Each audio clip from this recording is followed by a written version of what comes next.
മൂന്നാർ കല്ലാറിലെ മാലിന്യ പ്ലാന്റിൽ നിന്നും ആനകൾ മാലിന്യം കഴിക്കുന്നത് നിയന്ത്രിക്കാൻ നടപടിയില്ല. പ്ലാസ്റ്റിക് ഉൾപ്പെടെയുള്ള മാലിന്യങ്ങളാണ് കാട്ടാനകൾ അകത്താക്കുന്നത്. ഇത് ഗുരുതര ആരോഗ്യ പ്രശ്നങ്ങൾക്ക് ഇടയാക്കുമെങ്കിലും ആനകൾ ഇവിടേക്ക് കടക്കുന്നത് തടയാൻ നടപടി ഒരുക്കിയിട്ടില്ല.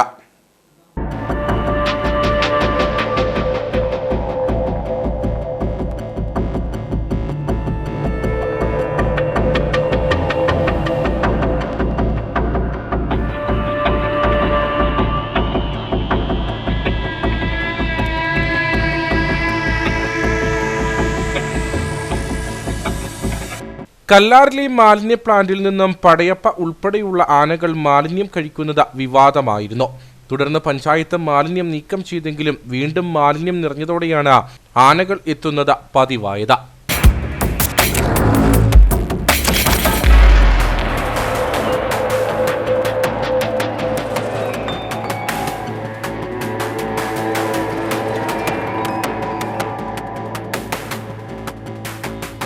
കാട്ടാനകൾ പ്ലാന്റിന്റെ പരിസരത്തെത്തുന്നത് തടയാൻ വേലി ഒരുക്കണമെന്ന ആവശ്യവും ഇതുവരെയും നടപ്പിലാക്കിയിട്ടില്ല.